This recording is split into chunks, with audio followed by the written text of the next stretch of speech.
Good morning friends बच्चों। आज जो हम वीडियो ले रहे हैं वो फिर से क्लास 7th का है और विज्ञान का पार्ट 3 अभी हमारा खत्म नहीं हुआ है, तो पार्ट 3 का ही है। पार्ट का नाम है पदार्थ की संरचना एवं प्रकृति। और जो टॉपिक हमने आज लिया है वो है यौगिक के अणु में उनके परमाणुओं की संख्या। ये आपके अभ्यास प्रश्न में एक्सरसाइज में भी क्वेश्चन है, तो इसको आप अच्छे से समझ लीजिएगा कि हम किसी भी यौगिक में कितने कितने परमाणु हैं कैसे निकालते हैं। तो सबसे पहले हम एग्जाम्पल लेते हैं NaCl सोडियम क्लोराइड। ये जो है हमारा साधारण नमक, जो हम घर पे नमक खाते हैं, उसका रासायनिक सूत्र है NaCl। अब बच्चों पहले तो हम ये देखेंगे कि हमें पता कैसे लगेगा कि इसमें कौन कौन से परमाणु हैं। आप देख रहे होंगे यहाँ पर N जो है वो कैपिटल है, बड़ा है, A छोटा है, फिर C कैपिटल है और L छोटा है, स्मॉल है। इसका मतलब देखो, ये जो स्मॉल लेटर है ये अपने साथ वाले कैपिटल लेटर से जुड़ा हुआ होता है, जो छोटा वाला लेटर है वो बड़े वाले के साथ आपस में जुड़ा हुआ होता है। इसका मतलब A N के साथ है और L Cl के साथ है, तो इसको हम यहाँ से ब्रेक कर देंगे। ठीक है, तो ये हो गया Na अलग हो गया और Cl अलग हो गया। तो NaCl, Na होता है सोडियम और Cl होता है क्लोरीन। अब यहाँ देख लो, यहाँ इसके साथ में कुछ नहीं है, इसका मतलब Na1 है। यहाँ पे इसके साथ में कुछ नहीं है, इसका मतलब क्लोरीन भी 1 है, तो Na1 क्लोरीन 1। ठीक, ये हो गए इसके परमाणुओं की संख्या। अब आइए सेकंड एग्जाम्पल। सेकंड है कार्बन डाइऑक्साइड। कार्बन डाइऑक्साइड का सूत्र है CO2। अब आप देखो, C कैपिटल है, O भी कैपिटल है, दोनों बड़े हैं, तो इसका मतलब हमें इसको यहाँ से ब्रेक करना है। अगर स्मॉल लेटर होता कोई यहाँ पर साथ में, तो हम इसको स्मॉल को इसके साथ जोड़ देते, लेकिन यहाँ पर कोई स्मॉल नहीं है, तो इसलिए हम कैपिटल को ही बीच में से अलग कर देंगे। ठीक, अब C है और O है, तो C और O, C is carbon and O is oxygen. तो कार्बन के यहाँ कितने हैं आप देखिए, यहाँ पर कुछ नहीं है, इसका मतलब कार्बन है यहाँ पर 1 और ऑक्सीजन के आगे 2 लिखा हुआ है, इसका मतलब ऑक्सीजन के परमाणु हैं 2। ठीक है, ये क्लियर। नेक्स्ट है सल्फ्यूरिक अम्ल। सल्फ्यूरिक अम्ल का सूत्र है H2SO4।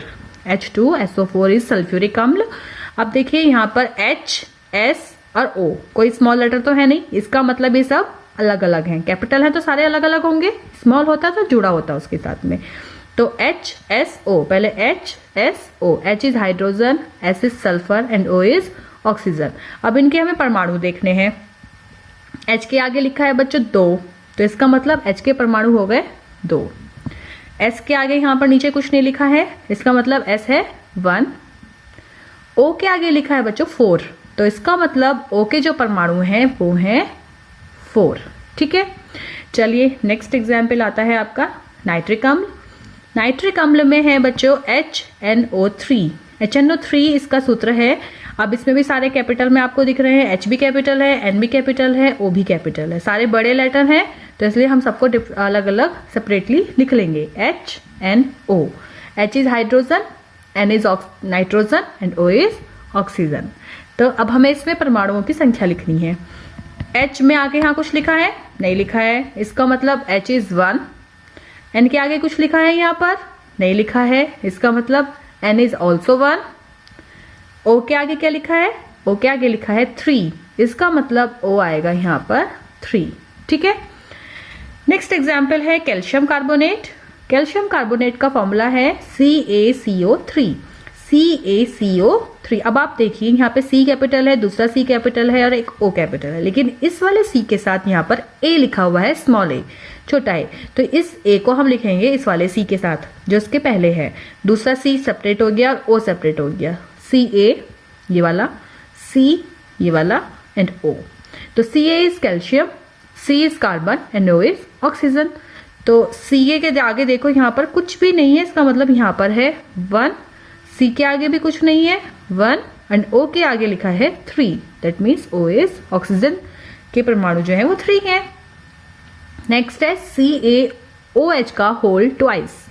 बाबू बच्चों देखो, यहाँ पर जो है वो ये इसको जो बोलते हैं, जो 2 परमाणुओं को अपने आप में कंबाइन करके ब्रैकेट लगा होता है, इसको बोलते हैं होल, और आगे क्योंकि 2 लिखा है दैट इसलिए ट्वाइस। अगर 3 लिखा होता थ्राइस, लेकिन 2 लिखा है तो ट्वाइस आ गया। अब हमें इसे देखना है कि इसमें हम कौन कौन से परमाणु हैं, पहले तो ये लिख लेते हैं। वही देखो, A C के साथ है तो इससे ये हो गया Ca, O अलग है एंड H अलग है, तो HO। Ca is calcium, H hydrogen and O oxygen. अब हमें देखना है परमाणु, क्योंकि C के आगे यहाँ कुछ नहीं है, तो C हो गया, Ca हो गया, कैल्शियम हो गया 1। अब ये देखिए जो 2 लगा हुआ है ये ब्रैकेट के बाहर लगा हुआ है, ठीक है ना। अगर ये होता अंदर 2 तो आता H के साथ, लेकिन क्योंकि ये ब्रैकेट के बाहर लगा हुआ है इसका मतलब है कि ये 2 जो एप्लीकेबल होगा वो इस O के लिए भी होगा और इस H के लिए भी होगा। ये तो इस तरह से क्या हुआ, जब ब्रैकेट के बाहर की वजह से O भी 2 हो गए और H भी 2 हो गए।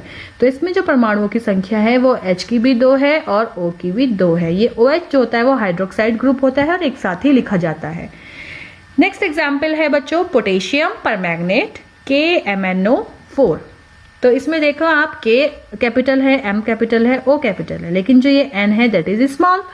अब ये स्मॉल है तो N किसके साथ जुड़ेगा, इस M के साथ। तो ये हो गया MN एक साथ। तो K Mn and O। K is potassium, Mn is manganese and O is oxygen. तो जो K है, K के आगे कुछ नहीं है इसलिए K इज 1। Mn के आगे कुछ नहीं है, Mn is also 1 and O के आगे कितना है 4, तो O इज 4। होपफुली बच्चों मुझे पूरी उम्मीद है कि आपको ये टॉपिक बिल्कुल अच्छे से क्लियर हो गया होगा और इजी भी हो गया होगा आपको समझने में। अगर आपको कोई और दिक्कत आती है तो आप मुझे लिख सकते हैं, मुझे बता सकते हैं, मैं आपको उस अच्छे से और एक्सप्लेन कर दूंगी। चलिए नेक्स्ट टॉपिक के साथ आपको जल्दी मिलूंगी, तब तक के लिए बाय, थैंक यू।